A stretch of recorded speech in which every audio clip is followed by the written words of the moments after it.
Last वाला जो हम लोगों ने कोड किया था, क्या कहते हैं, फर्स्ट क्लास में, याद है?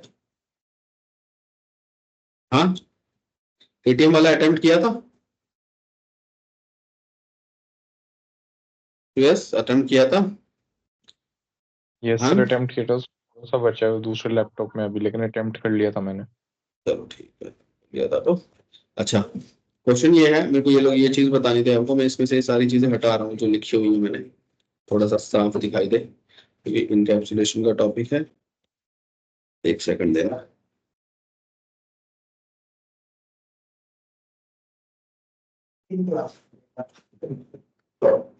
मेन्यू को हटा रहा हूँ मैं, ठीक है। मेन्यू को मैं कॉल नहीं करा रहा कहीं से भी, बाकी कोड पुराने ही रखेंगे। ठीक है, होगा मेन्यू मतलब, आप लोगों ने लास्ट कोड में देखा होगा, मैंने यहाँ पे सेल्फ डॉट मेन्यू को कॉल कर रखा था, ताकि जैसे ही मैं इसका ऑब्जेक्ट बनाऊं आपका ऑटोमेटिकली मेन्यू रन हो जाए। ठीक है, लेकिन इस तरीके से अभी मैंने बंद कर दिया है इसको। मैं शिफ्ट एंटर करता हूँ, यहाँ पे आता हूँ, एक ऑब्जेक्ट बना रहा हूँ आपके माई एटीएम का। नमस्ते, माई एटीएम का। क्लियर है? बाकी सारा कोड सेम है। कोड एक बार रिवाइज भी करा देता हूँ। हमने माई एटीएम का कोड बनाया था, कंस्ट्रक्टर में स्टार्टिंग में एक वेरिएबल डिफाइन किया था पिन और बैलेंस का। पिन आपका एक एम्प्टी स्ट्रिंग है, बैलेंस आपका कोई भी एक इंटीजर वैल्यू थी 0 से। उसके अंदर मैंने आपको मेन्यू का ऑप्शन दिया था। मेन्यू के अंदर क्या है कि यूजर इनपुट से हम पूछेंगे कि क्या डेटा उसको चाहिए, मतलब उसको क्रिएट करना है, चेंज करना है, चेक करना है बैलेंस, या फिर विड्रॉ करना है। इनमें से कोई भी ऑप्शन वो चूज करेगा, उसके अकॉर्डिंगली हमने नीचे यहाँ पे कोड लिख रखा था कि यूजर इनपुट की वैल्यू अगर 1 होती है तो हमको क्या रन करना है, क्रिएट पिन वाला फंक्शन। यूजर इनपुट की वैल्यू 2 होती है तो चेंज पिन वाला फंक्शन रन करना है। यूजर इनपुट की वैल्यू 3 होती है तो बैलेंस वाला रन करना है। और यूजर इनपुट की वैल्यू 4 होती है तो आपको विड्रॉ वाला रन करना है, नहीं तो एक्सेप्ट, और भी कुछ होता है। पिन के अंदर हमने कोड कर रखा था कि यूजर से सबसे पहले हमने पिन लिया था, और अपना सेल्फ डॉट पिन करके हमने जो ग्लोबल, जो हमारा वेरिएबल है कंस्ट्रक्टर के अंदर, उसको ग्लोबली डिफाइन अपडेट किया था। ठीक है, सेम इसी तरीके से यूजर बैलेंस भी लिया था, हमने उसको इनपुट में या फिर इंटीजर में डेटा लिया था, और बैलेंस को भी हमने इस पोर्शन में अपडेट किया था। और फिर ये मेन्यू क्यों रन हो रखा है, मेन्यू हटाओ। ठीक है, और प्रिंट सक्सेसफुली विड्रॉ। फिर आपका चेंज पिन इसके अंदर था, हमने ओल्ड पिन उससे पूछा था, चेक किया था जो पहले वाला पिन है उसके बराबर है कि नहीं, अगर होता है तो न्यू पिन मांग रहे थे और उसको अपडेट कर दे रहे थे, नहीं तो हम इनवैलिड पिन का उसको ऑप्शन दे दे रहे थे। ठीक है, अगला आपका चेक बैलेंस है। चेक बैलेंस के लिए क्या करना था, यूजर से नॉर्मली पिन ले रहे थे हम लोग, चेक कर रहे थे, अगर वो सही बता रहा है तो उसको बैलेंस शो करके दे रहे थे, नहीं बता रहा था तो आपका इनवैलिड पिन करके दे रहे थे। सेम इसी तरीके से आपका ये विड्रॉ वाला ऑप्शन है, विड्रॉ में भी हमने यूजर पिन लिया था, चेक कर रहे थे सेल्फ डॉट पिन की वैल्यू उसके बराबर है कि नहीं है।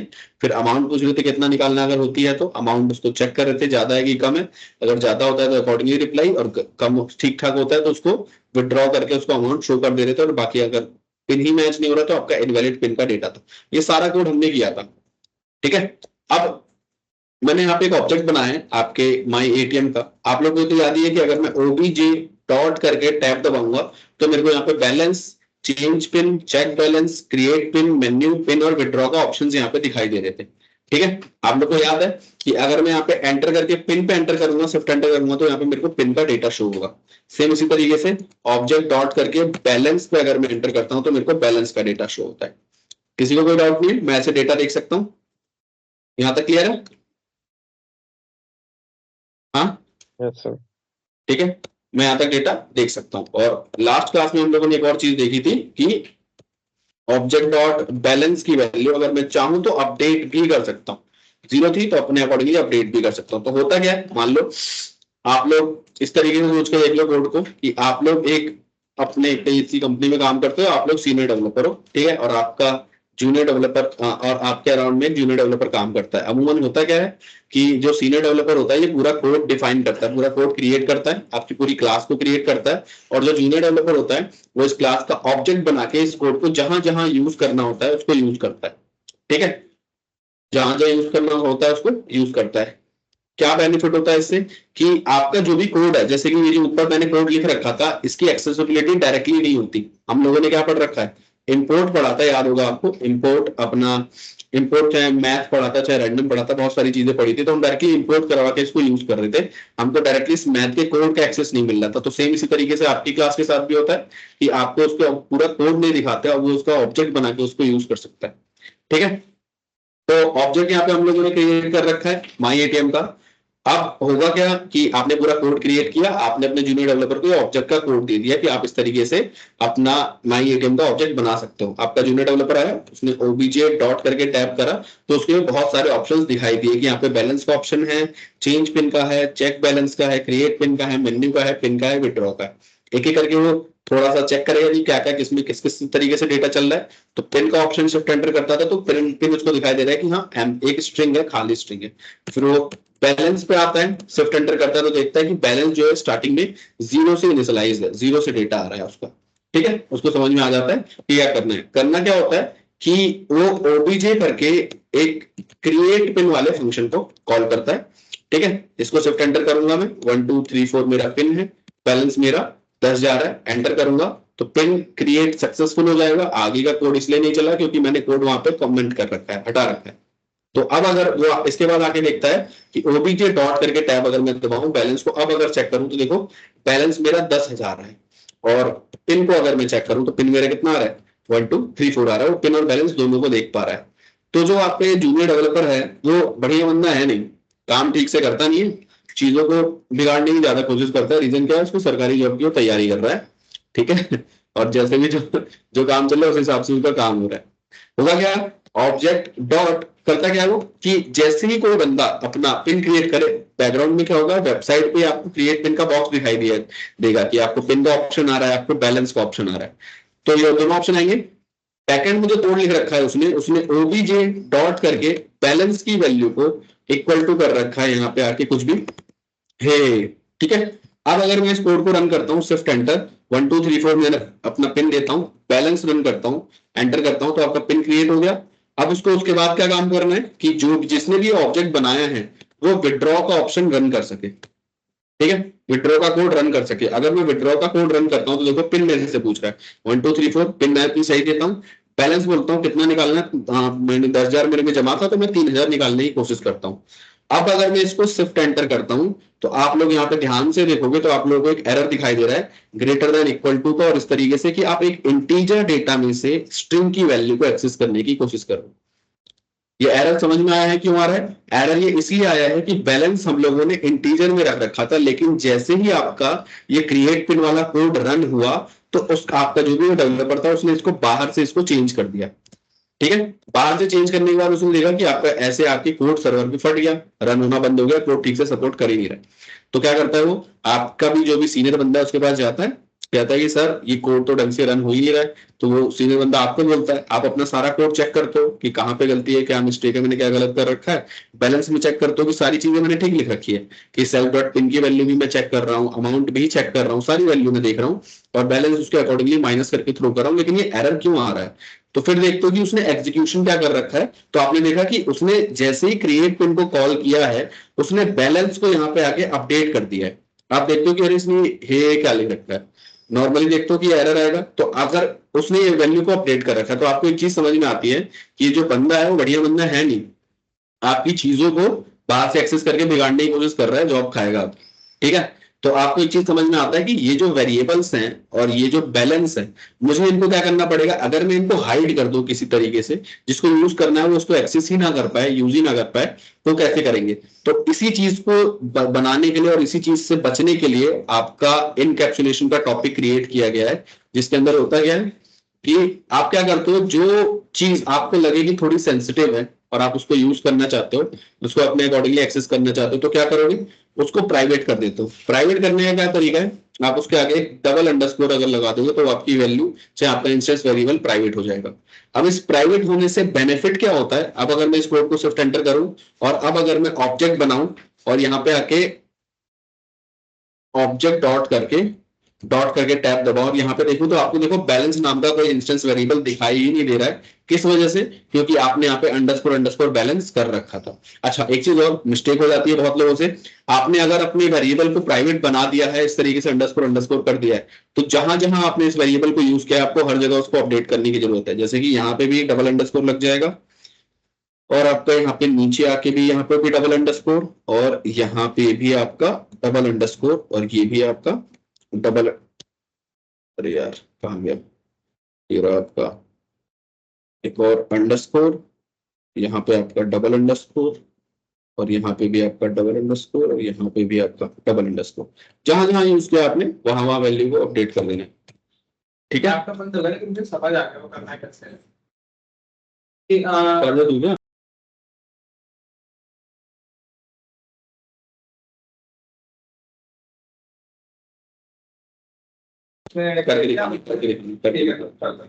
ठीक है, self dot underscore underscore balance ले लिया, हर जगह मैं उसको अंडरस्कोर अंडरस्कोर से अपडेट कर दूंगा। अब होगा क्या, देखो शिफ्ट एंटर करता हूं, जैसे ही उसने ऑब्जेक्ट बनाया, अब अगर वो ओबीजे करके यहाँ पे आके टैब दबाएगा तो उसको पिन का एक्सेस नहीं मिल रहा है।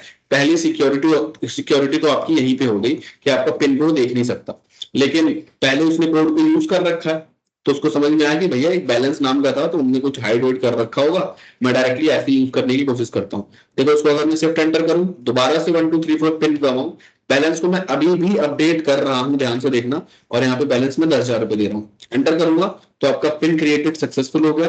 और अब अगर मैं विड्रॉ को रन करता हूँ, पिन ठीक देता हूँ, बैलेंस बोलता हूँ कि मुझे 3,000 रुपए निकालने हैं, एंटर करता हूँ तो देखो आपका कोड अच्छे से रन हो रहा है, ठीक से परफॉर्म हो रहा है, कोई एरर नहीं आया उसकी चेंज करने के बावजूद भी।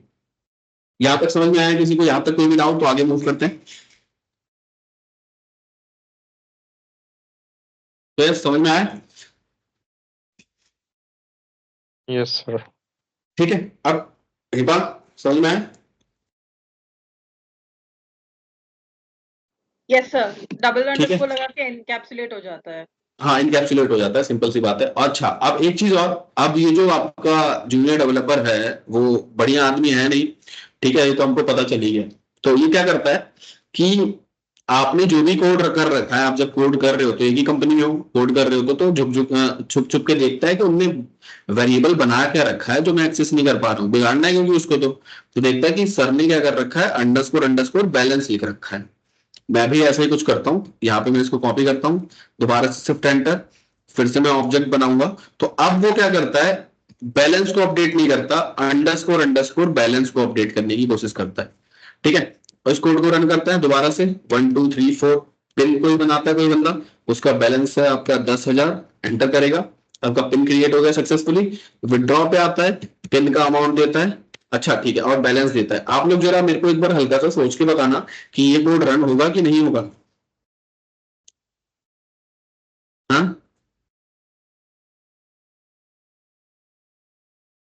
नहीं होना चाहिए। नहीं होना चाहिए। हम्म।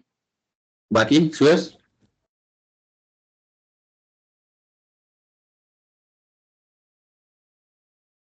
चलो मैं रन करता हूँ, देखो नहीं होना चाहिए मतलब एरर आना चाहिए ये बात। जी। चलो देखो, मैं अगर इसको एंटर करता हूँ, ठीक है, तो आपका कोड रन हो रहा है, कोई एरर नहीं दे रहा। इसका रीजन क्या है, ध्यान से सुनना। यहाँ पे मैं आता हूँ, एक्सेल पे आप लोगों को बताता हूँ।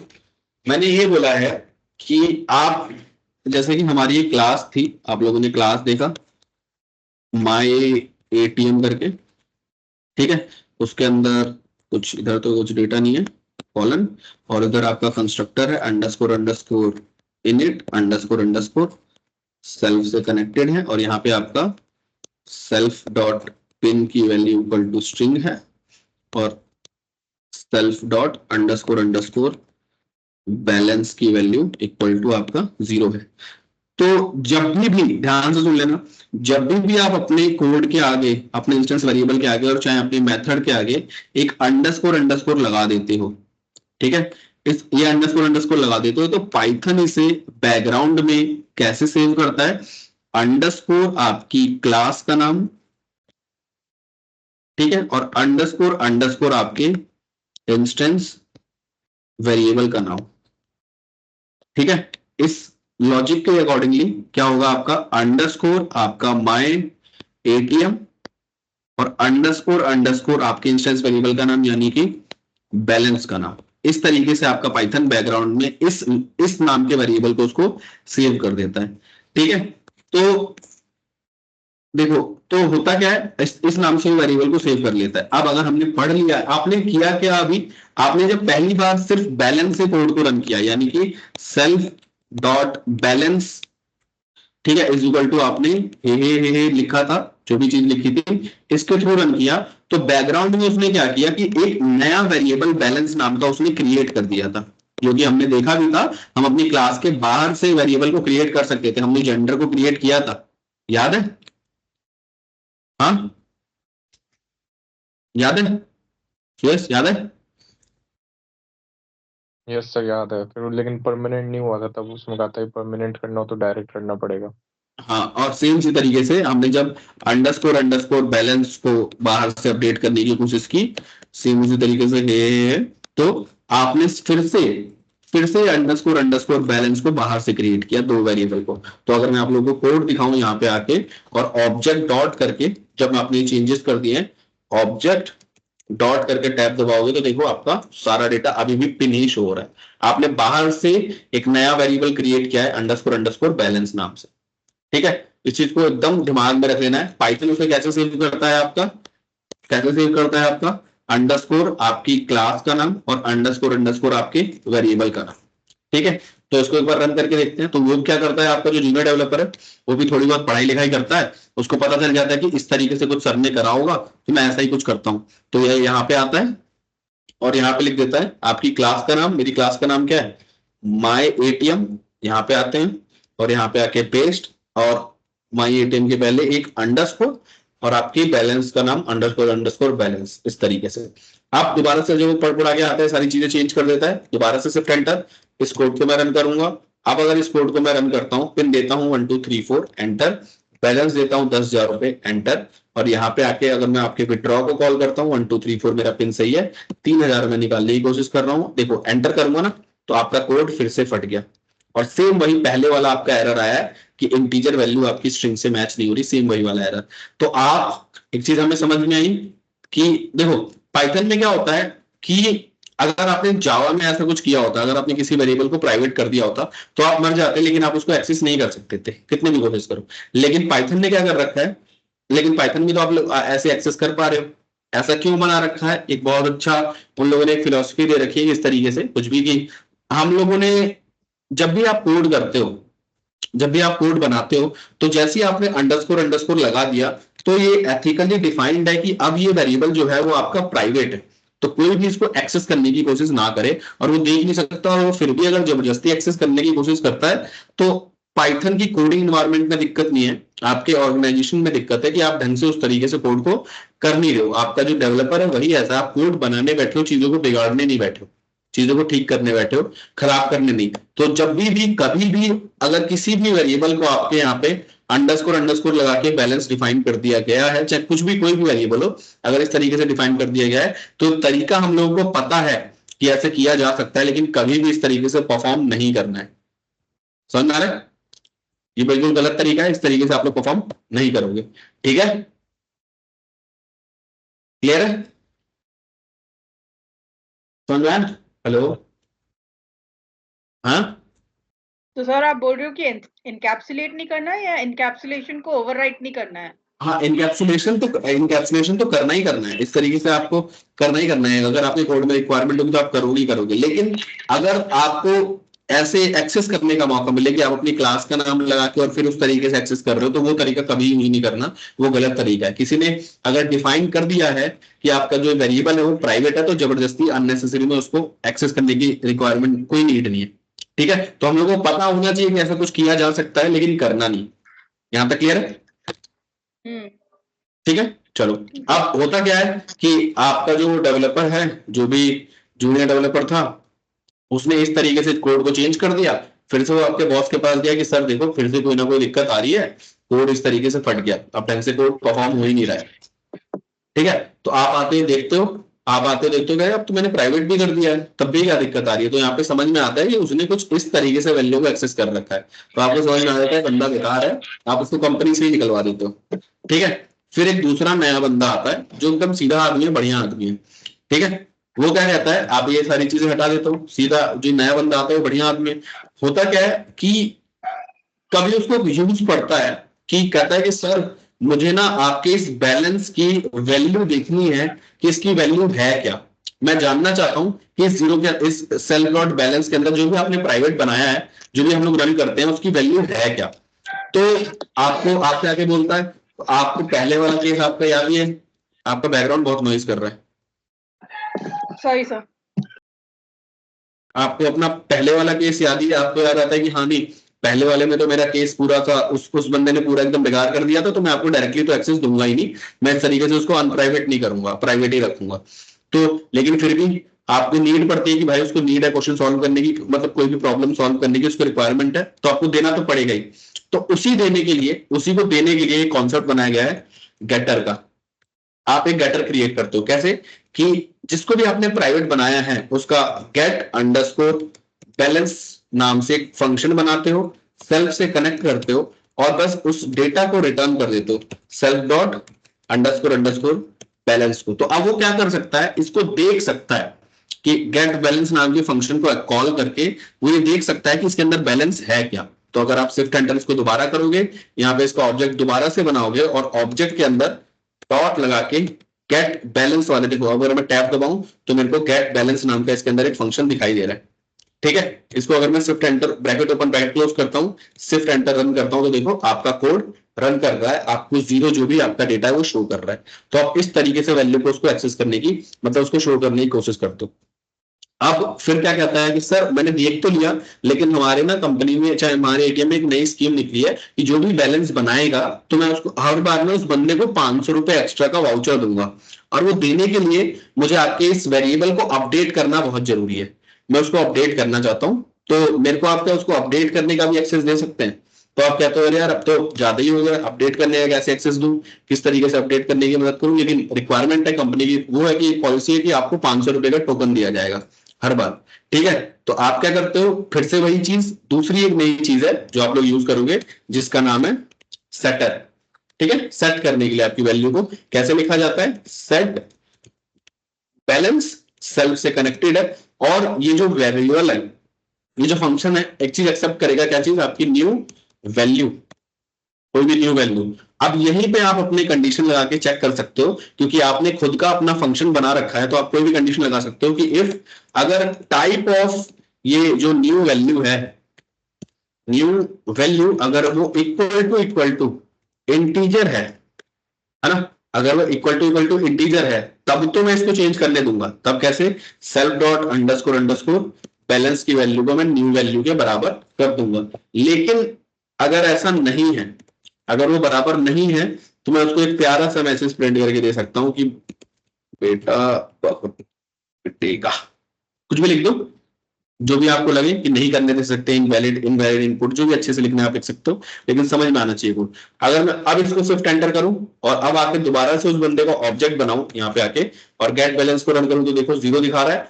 अब यहाँ पे अगर मैं ऑब्जेक्ट डॉट करके टैब दबाऊंगा और यहाँ पे आपका सेट बैलेंस का ऑप्शन आ रहा है, सेट बैलेंस को अगर मैं डायरेक्टली रन करता हूं तो मेरे को बोलेगा कि भैया आपको एक न्यू वैल्यू जो भी आपको देनी है उसका आर्गुमेंट देना पड़ेगा। तो मैं एक काम करता हूं, अगर मैं, वो क्या करता है जो भी बंदा है, अगर वो गलत तरीके से काम करेगा, ठीक से काम नहीं करेगा, दोबारा से ये लिख के भेजेगा। तो आपकी कोड आपने लिख रखा है, आपको पता है कि वो एक प्यारा सा मैसेज आ जाएगा आपको कि बेटा बॉट पिटेगा और आपका बैलेंस अभी भी जीरो भी है, वो चेंज नहीं हुआ है। लेकिन अगर वो ठीक से काम करता है, अब इनपुट सही से देता है, जैसे कि 500 रुपए अपडेट करवाना चाहता हूं, तो अब अगर आप इसको शिफ्ट एंटर करते हो और अब अगर इस कोड को रन करते हो, तो देखो आपका जो गेट बैलेंस है वो आपका रन हो रहा है। समझ में आ रहा है गेटर और सेटर का यूज? हाँ,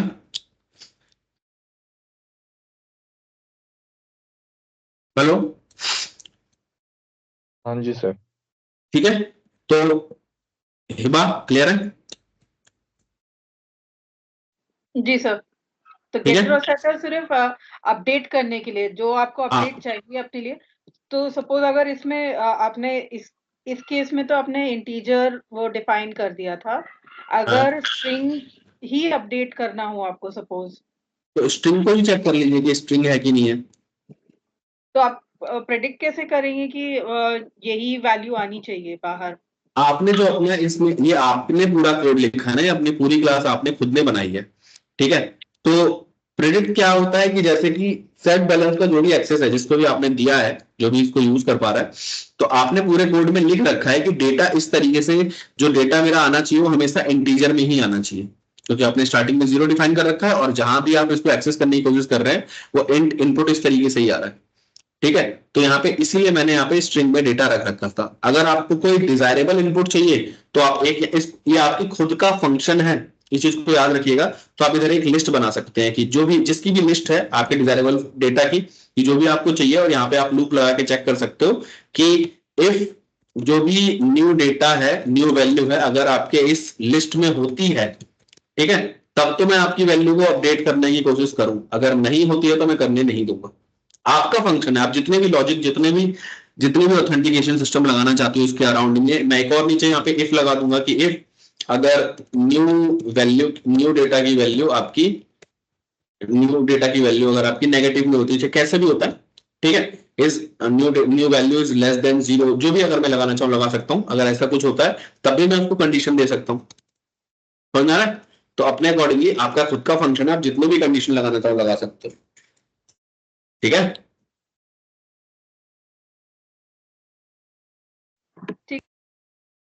ठीक है, सुयश समझ में आया? हाँ जी सर। ठीक है, एक बार अपने एंड पे ट्राई कर लो।